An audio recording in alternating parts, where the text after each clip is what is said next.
El acoso hacia los hombres es un fenómeno poco visibilizado en la sociedad actual. Es a menudo subestimado y tomado con poca seriedad tanto por el público en general como por las instituciones encargadas de brindar apoyo y protección.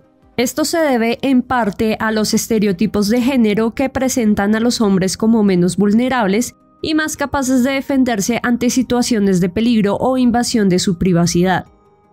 Quizás muchos ya han visto la serie de Netflix Bebé Reno. Esta serie está basada en la experiencia real del comediante Richard Gadd. La producción explora de manera profunda y personal el acoso, el abuso, los traumas y los problemas mentales. Gadd fue acosado durante años por una mujer recibiendo miles de correos electrónicos, mensajes de voz y cartas amenazantes. A pesar de la gravedad de la situación, enfrentó dificultades significativas para que su caso fuera tomado en serio por las autoridades. Richard Gadd conoció a la mujer en el pub donde trabajaba. Su nombre es Fiona Harvey. Al principio, Richard vio a Fiona como una persona inofensiva que pasaba por un momento difícil, por lo que quiso brindarle su compasión. A pesar del aspecto tranquilo y afligido de Fiona, resultó ser una persona elocuente que a menudo presumía de grandes logros laborales y de codearse con la alta sociedad londinense. Por supuesto, para Richard resultaba evidente que todo esto no era más que mentiras bastante obvias, pero nunca se le reprochó a Fiona, pues todo parecía una fantasía creada por la mujer para aliviar su depresión. Lo que comenzó como interacciones aparentemente inofensivas pronto se convirtió en un acoso implacable. Fiona comenzó a ir todos los días al pub para hablar con Richard. A veces no ordenaba nada y pasaba jornadas de 10 o 12 horas sentada en la barra. Después de esto, Fiona comenzó a seguirlo y a espiarlo, a la vez que enviaba miles de correos electrónicos, mensajes de voz y cartas de toda índole. Invitaciones, insinuaciones, amenazas, etc. Entre 2015 y 2017, Richard recibió más de 41.000 correos electrónicos, 350 horas de mensaje de voz, 744 tweets, 46 mensajes de Facebook y 106 cartas manuscritas. Fiona no tardó en descubrir que él era comediante. Encontró su página web y comenzó a asistir a sus shows de stand-up. Después de un año, Gadd se había mudado más de una vez y había cambiado su número de teléfono y dirección de correo electrónico, pero Fiona siempre se las arreglaba para retomar el acoso. En este punto, Richard estaba al borde de una crisis emocional. Además de todo esto, Gadd había comenzado una relación sentimental con una mujer transgénero que en la serie es llamada Terry. Pero esta relación terminó de mala forma después de que Fiona amenazara y agrediera a Terry. Casi podía cortar una línea con un cuchillo y tenedor a través de mi ansiedad. Podía sentirla emanando de mi cuerpo, indicó Richard en una entrevista para The Guardian sobre ese momento de la historia. En el 2016, Richard tuvo la oportunidad de participar en el Festival de Artes Escénicas de Edimburgo. Este viaje cambió la trayectoria de su profesión, a la vez que significó una travesía emocional a través de su trauma. Aunque en la serie este segmento se trata como una confesión improvisada, Richard preparó con anticipación el monólogo al que bautizó Monkey See, Monkey Do. En este performance multimedia, el protagonista aparece corriendo en una trotadora escapando de un gorila que representa su ansiedad y trauma.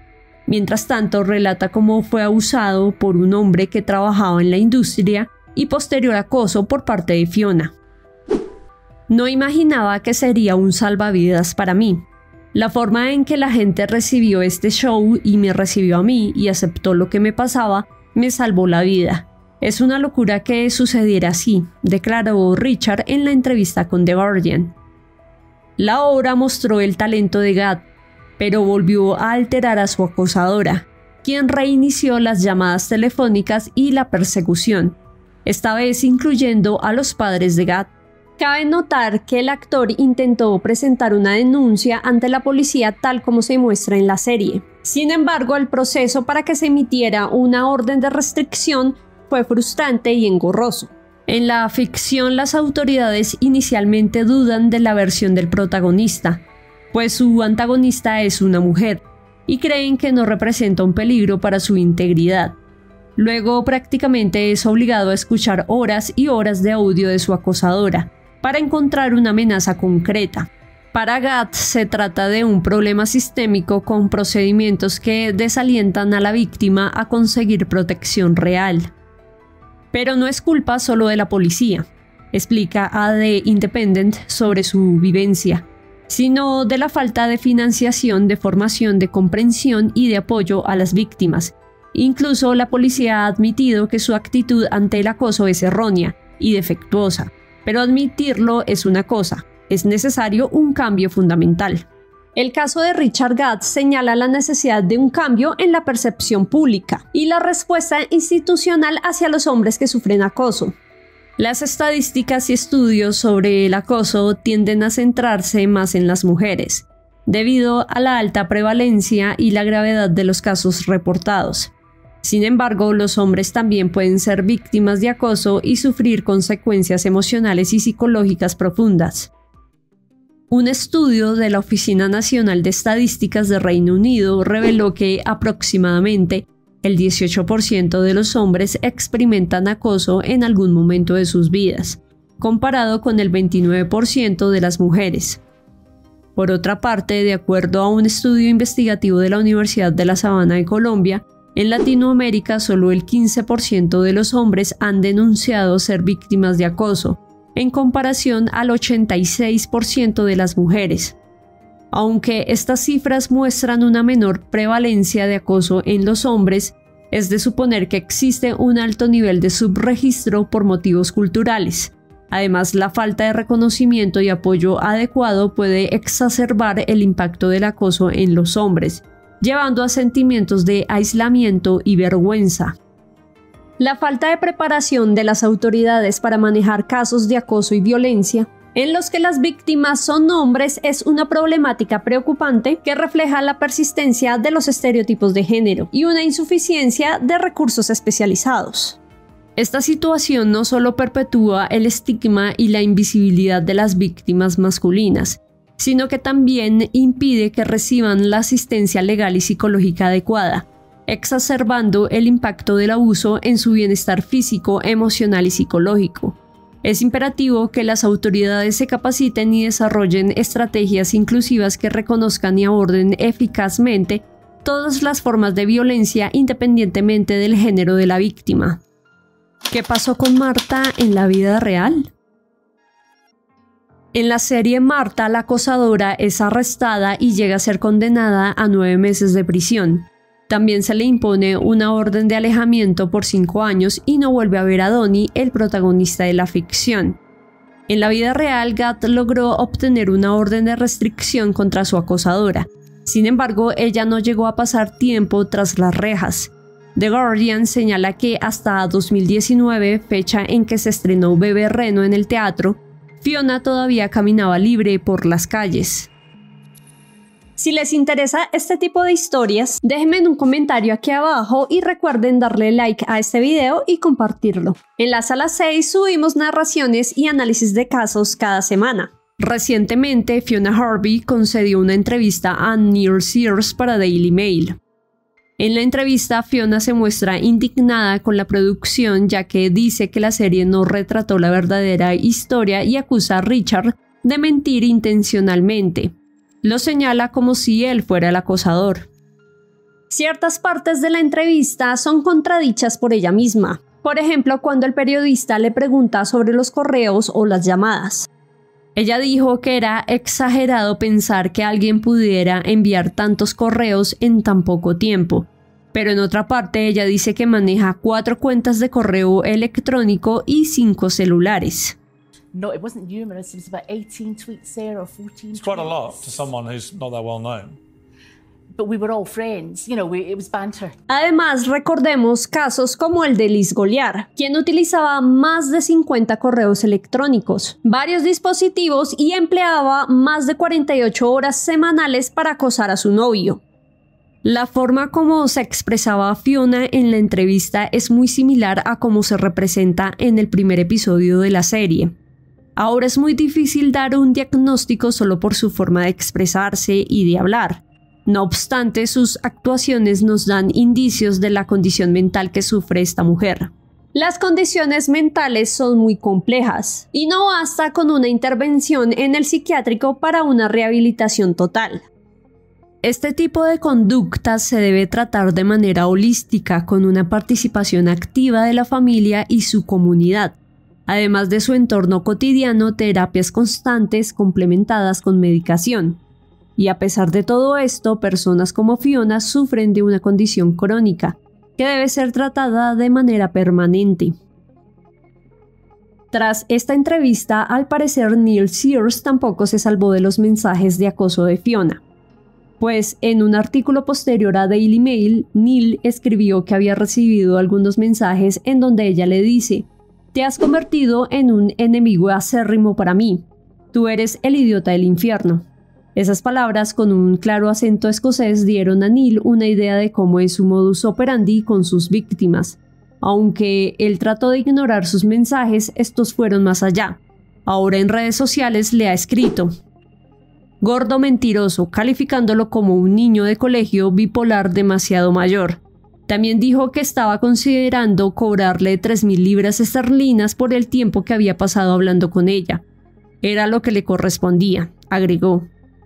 Entre muchos otros que escalaron también al medio de comunicación. El caso de Fiona Harvey subraya la complejidad del acoso cuando está relacionado con problemas de salud mental. Como habíamos hablado anteriormente, la necesidad de una comprensión y un tratamiento adecuado para su condición son fundamentales.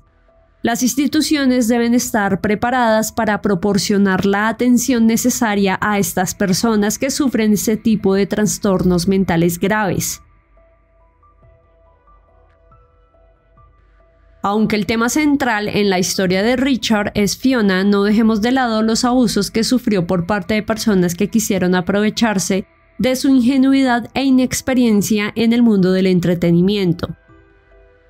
Richard Gatt experimentó graves problemas y traumas derivados del abuso que sufrió en búsqueda de una oportunidad en la industria.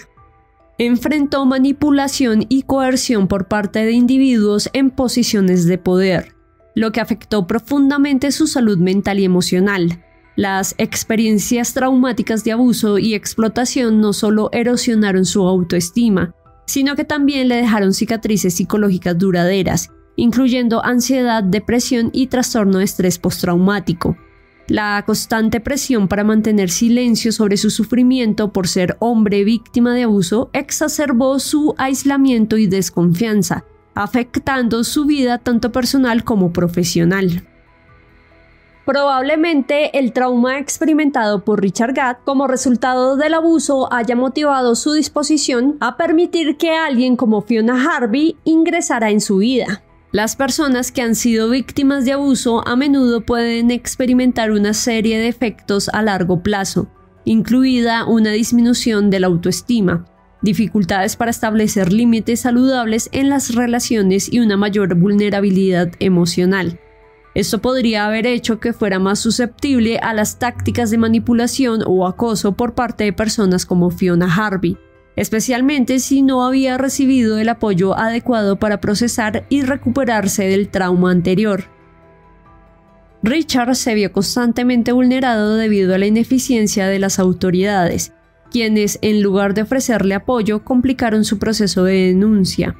Esto se agravó por el estigma social que pesa sobre los hombres víctimas de abuso y la alarmante normalización de estas conductas en la industria del entretenimiento. Al final, la sociedad entera le falló. La normalización del abuso lo llevó a aceptar invitaciones inapropiadas, le impidió denunciar y lo aisló. Y las barreras institucionales lo revictimizaron cuando intentó denunciar a su acosadora. Y lo peor es que esto es solamente un ejemplo de una realidad que nos negamos a atender. Es solo la punta de un enorme iceberg que se mantiene oculto gracias al subregistro alimentado por la falta de canales de atención eficaces.